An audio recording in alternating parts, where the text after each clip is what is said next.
Minutos de esta mañana, este mediodía ya de miércoles. Seguimos, los miércoles nos visitan desde Cáritas Elche y hoy tenemos el placer de recibir con nosotros a dos psicólogos. Uno ya es a Cristina Enrique. Buenos días, Cristina. Hola, buenos días. Y también está con nosotros Alberto Martínez. Ellos son psicólogos del Centro de Acogida de Personas Sin Hogar. Buenos días. Buenos días. Bueno, vamos a hablar precisamente de eso, ¿no? De la salud mental en las personas sin hogar. ¿Cómo de importante es esto? Bueno, pues realmente los que trabajamos en este ámbito pues nos damos cuenta de que hay una elevada presencia de problemas de salud mental y emocional entre las personas sin hogar, ¿no? Muchos estudios nos hablan de que, bueno, y nosotros podemos constatar también con nuestra experiencia de que con distintas formas, ¿no? El 70% de las personas sin hogar tienen algún problema de salud mental y emocional que puede pasar por ser adicciones, trastornos mentales graves, problemas del estado de ánimo, trastorno de estrés postraumático. Y bueno, nuestra labor está un poco en atender y canalizar una adecuada intervención, ¿no? para que este hándicap, bueno, pues no sea un impedimento para que estas personas puedan salir de la calle. Teniendo en cuenta esas condiciones, pues que puede hacer que se agraven incluso esos problemas de salud mental. Exactamente, al final la situación de sinhogarismo implica el desarraigo total, la desconexión total de la persona de la comunidad, que al final es uno de los valores más importantes que tenemos en nuestra sociedad, y muchas veces es tanto la causa de los problemas de salud mental como luego también una consecuencia, que hace que también a posterior se cronifique esta situación y sea cada vez más difícil que estas personas puedan recibir la atención que necesitan o que merecen. Claro, porque son personas vulnerables al final, ¿no? ¿Cómo se interviene? ¿Cómo intervenís con ellas? Porque son personas sin hogar, hay que tener un tacto, supongo que especial, ¿no? A la hora de intervenir. Claro, yo creo que lo más importante es transmitir que cuando una persona está en una situación de calle es porque muchas cosas han fallado, ¿no? Y han fallado aspectos sociales, como es evidente, temas relacionados con el empleo, el acceso a la vivienda, su formación, etcétera.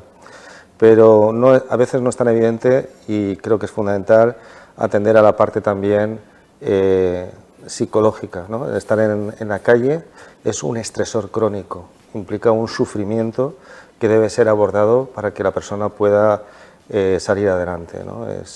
En ese sufrimiento muchas veces hunde sus raíces, a veces incluso en la infancia, porque podemos también, la evidencia nos muestra pues que muchos proceden ya de hogares disfuncionales, ¿no? Donde han tenido cuidadores que han tenido enfermedad mental o han padecido adicciones. Es decir, las experiencias traumáticas entre las personas sin hogar triplican a la población general.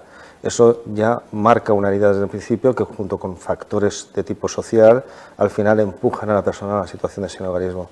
La situación de sinhogarismo no es una elección. La situación de sinhogarismo es, desgraciadamente, quizás el punto final de un proceso que se inició hace mucho tiempo, ¿no?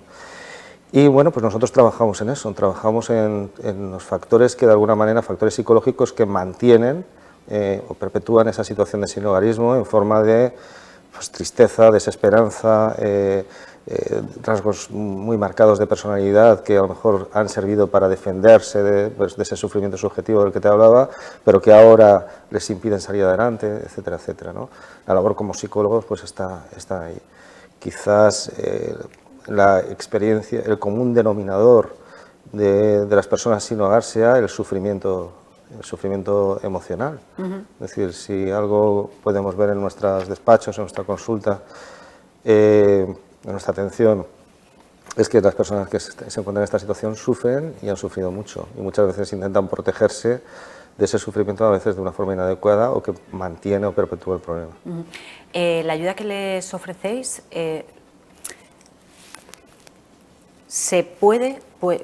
¿es posible que mejoren, que puedan salir de, pues a lo mejor esa situación de salud mental, que podemos hablar de una depresión, que no tiene por qué estar ligado tampoco a un consumo de sustancias ni nada por el estilo, sino que puede ser simplemente por esa situación de vulnerabilidad en la que se encuentran, lo primero de todo, por estar en situación de sinhogarismo? ¿Conseguís que reaccionen, que consigan desbloquear un poco la mente en ese sentido y mejoren? Bueno, nosotros al final, como también ha dicho Alberto, cuando una persona llega a nuestro centro de acogida han habido múltiples fallos a nivel institucional, a nivel social, que hacen que la persona esté ahí. Por un lado estaría el trabajo más social, más de conseguir que estas personas vuelvan un poco como a la rueda de la sociedad, y por otro lado está el trabajo más individual en el despacho, que consiste un poco en identificar cuáles son los mecanismos de defensa que nosotros llamamos que utiliza la persona para protegerse del sufrimiento, identificarlos, hacer que la persona los identifique también, que los vea, que los acepte, y a partir de ahí trabajar en dirección a unas acciones, a unos mecanismos que sean más útiles, al final, que le permitan funcionar de una manera más adaptable en nuestra sociedad. Y sí que se consigue el hacer que la persona identifique ese mecanismo, que lo entienda, que lo vea cómo lo ha ido repitiendo a lo largo de toda su vida y cómo le ha llevado a la situación, y desde ahí, bueno, bajar un poco esa defensa que presentan e intentar que se comprometan a otras acciones, que se comprometan a una vida más guiada por esos valores y no por la defensa ante el sufrimiento. ¿Suelen estar dispuestos? O sea, supongo que os encontraréis a lo mejor con un poquito todo, ¿no? Casos que se dejen ayudar más, otros que, bueno, pues necesiten más su tiempo. Bueno, pues eso es una de las cosas que precisamente hablábamos antes de venir, y es que nosotros lo que observamos es que existe una tendencia natural de toda persona y de la persona sin hogar al crecimiento y a la superación. Entonces, donde nosotros donde a lo mejor encontramos la resistencia es el mecanismo que ha utilizado para adaptarse o funcionar o de alguna manera aliviar el sufrimiento psicológico del que hablábamos. A veces vemos el problema en la adicción. Efectivamente, hay muchas personas sin hogar que tienen problemas de adicciones, pero cuando profundizas en su historia personal te das cuenta de que la adicción es el mecanismo de evasión que tienen para poder escapar de su propio sufrimiento subjetivo. Yo creo que hay un dato muy relevante, y es que las personas sin hogar triplican a la población general en experiencias traumáticas, es decir, proceden de hogares disfuncionales, como hablábamos antes, han tenido vínculos a veces negligentes o han sido víctimas de abusos físicos o sexuales. Hay estadísticas que nos dicen que antes de los 25 años el 25% han tenido intentos de suicidio, autolesión, es decir, estamos hablando de personas con un nivel importante de sufrimiento y que a partir de ahí intentan escapar de eso, ¿no? A veces la desesperanza o la falta de motivación es la forma que tienen de protegerse de un fracaso reiterado. Si nosotros los vemos y desde nuestra posición decimos, es que no quieren, ¿no? Es que le he ofrecido, es que parecen, bueno, pero si realmente profundizas en su biografía, como tenemos el privilegio, mi compañera y yo, de poder profundizar en su historia personal, nos damos cuenta de que a veces la desmotivación o la desesperanza es la forma que tienen de protegerse de volver a caer otra vez de nuevo en un fracaso que han intentado en otras ocasiones y a lo mejor no han tenido los apoyos oportunos. Entonces, a veces simplificar en las soluciones al sinhogarismo, desde luego consideramos que es un error. El sinhogarismo es un tema complejo, incluso denominamos este problema complejo desde la parte más superficial o más visible, que es que no tienen un hogar, pero realmente habría que decir son personas con unas necesidades de tipo psicológico y social complejas y que hay que abordar en esa integralidad y con el tiempo suficiente y con el acompañamiento oportuno para que puedan salir de esa situación, ¿vale? Nosotros, fíjate que lo que podemos decir es todo lo contrario, es decir, que la persona sí que quiere, pero muchas veces cuando han habido experiencias repetidas, por ejemplo, donde las personas que te tienen que cuidar son las que te han hecho daño, o las instituciones también que te tienen que proteger, pues han fallado en esa protección, el concepto de seguridad, por ejemplo, cambia, ¿no? No es lo mismo nuestra forma de entender la seguridad cuando hemos tenido nuestras necesidades satisfechas que cuando desgraciadamente has tenido todas estas experiencias vitales, o el concepto de confianza. Pues nosotros podemos confiar porque hemos tenido experiencias que han sido efectivas a lo largo de nuestra historia, ¿no? Hemos tenido padres que nos han cuidado, protectores, tal, pero cuando desgraciadamente han fallado muchas cosas y así nos lo indican los estudios, pues desgraciadamente la persona va siendo empujada al sinhogarismo. Esto es en lo que se refiere a la biografía personal, pero también hay unos determinantes sociales y entonces también hay que decir que pues, existen dificultades de acceso a la vivienda, ¿no? Que también existen unas dificultades de acceso al empleo, que existe una serie de... estamos en una sociedad no precisamente marcada por un sentido comunitario o en nuestras relaciones, sino más bien hacia el individualismo. En una sociedad que a veces estigmatiza a la persona que está en una situación de vulnerabilidad. Bueno, pues todos esos factores son el peso que la persona que está en una situación de calle lleva consigo. Y nosotros, bueno, pues en la medida de nuestras posibilidades acompañamos en ese camino. Y la efectividad es relativa, ¿no? Es relativa porque a veces conseguimos que la persona afortunadamente pueda salir de ese proceso de exclusión, ¿no? Hacia una vida más, pues, con mayores... Más digna, llamémoslo así, ¿no? Porque al final exclusión es la ruptura de un proyecto personal, de vida, ¿no? Y hay personas que desgraciadamente, pues bueno, pues a veces no damos las claves o no sabemos bien, pero que merece la pena acompañar en ese camino, sea cual sea el resultado, porque la dignidad de la persona merece la pena. A lo mejor solo el hecho, ¿no?, de que puedan contar su historia a alguien, de lo que hablabas, está ahí porque quiere. No, acabas de decir, también habéis mencionado que una persona que está sin hogar, que está en la calle, no es una elección.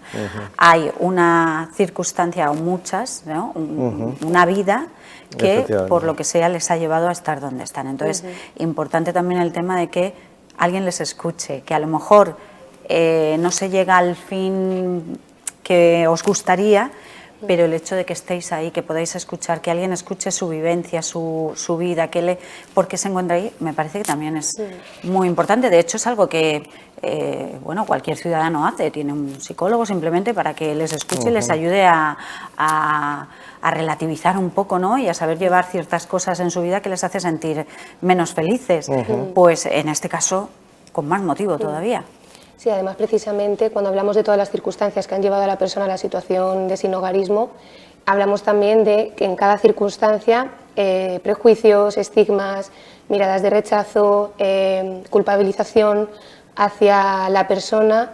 Entonces, claro, en el momento en el que pueden estar en un entorno donde no se juzga, donde se trata de entender, donde por primera vez, hay personas que es la primera vez en su vida que no están siendo castigadas por las conductas que están haciendo, sino que se está tratando de llegar a ese nivel de comprensión. Eso ya es un avance para la persona.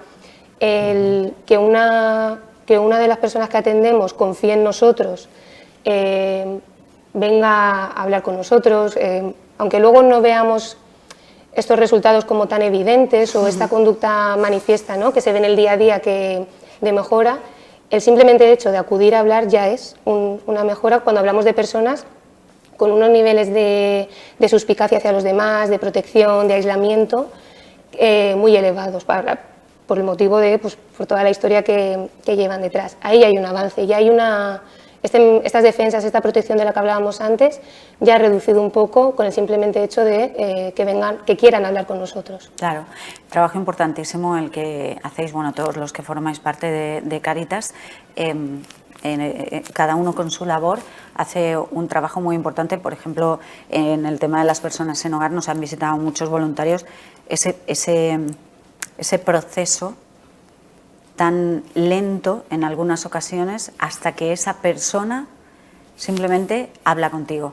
Y ese acompañamiento, ese que sepan que estás ahí, que si no quieres hablar hoy, bueno, pues yo mañana vuelvo y si te apetece charlamos. Me imagino que ese es un primer paso para luego quizá llegar, ¿no?, hasta vosotros, para que ya se abran un poquito más y entendamos un poco la situación de cada uno de esas personas sin hogar, que como bien decías, la gente te puede hacer daño de mil maneras, pero que los que más tienen que protegerte sean los que te han podido llegar a hacer ese daño, pues es como para no estar bien. Es como para no estar bien. Y ahí estáis vosotros para intentar ayudar en todo lo que podáis a estas personas. Pues me ha encantado recibiros. No sé si queréis añadir alguna cosita más que yo no os haya preguntado, porque lo habéis explicado todo muy bien. Bien, bueno, quizás a lo mejor el sinhogarismo es un tema complejo, ¿no? La exclusión social producida por no tener hogar. Si a esto le añadimos un problema de salud mental grave, se hace todavía más complejo. Y sí que es cierto que en las calles hay muchas personas con trastornos mentales graves que por un fallo institucional no son atendidas suficientemente bien. Yo creo que todos tenemos que tomar conciencia de que algo tenemos que hacer como sociedad. La sociedad se define por los valores a través de los cuales queremos construir, ¿no?, las relaciones que establecemos en esta sociedad como miembros de ella, ¿no? Y yo creo que es una solución, no sé, es un problema que requeriría un poco de la solución y de la convergencia, digamos, de los esfuerzos de instituciones sanitarias, de instituciones sociales, del tercer sector como Cáritas, que todos de alguna manera nos pongamos de acuerdo para poder dar una respuesta efectiva y digna a estas personas. Y que no juzguemos. Tampoco no quieres hacer nada al respecto, pero por lo menos Totalmente. Cuando veas a una persona en situación de calle, que no juzguemos, porque nunca sabemos Totalmente. quién era esa persona y qué situación le ha llevado a estar en este momento en la calle, que como bien decís, no es una elección el tema. Cristina, ¿alguna cosita más? Como bien has dicho ahora y como había dicho antes Alberto, nadie elige vivir en la calle, a nadie le gusta, a nadie le apetece y es un error esa falacia de elección, ¿no?, de pensar que realmente estas personas eligen. Si está ahí es porque quiere. Exactamente, esa frase que escuchamos tantas veces y que bueno, que al final las personas hacen, pero tanto nosotros como personas sin hogar hacemos lo mejor que podemos, siempre queremos mejorar, siempre queremos hacer el bien y cuando esto no ocurre, cuando esto no está pasando, probablemente tenemos que pensar en qué es lo que está ocurriendo para que la persona no pueda tener ese impulso. Y desde Cáritas Elche nos visitáis cada semana pues para hacernos ver un poquito más allá de lo que en realidad, ¿no?, para ahondar un poco más en lo que se puede ver en toda la sociedad, en esas personas, en este caso sin hogar, pero bueno, hay otros muchos ámbitos en los que trabaja Cáritas y siempre lo hacéis pues maravillosamente bien, así que por lo menos se intenta que las personas se sientan un poquito más dignas, ¿sabes? Y eso también me parece muy importante. Gracias.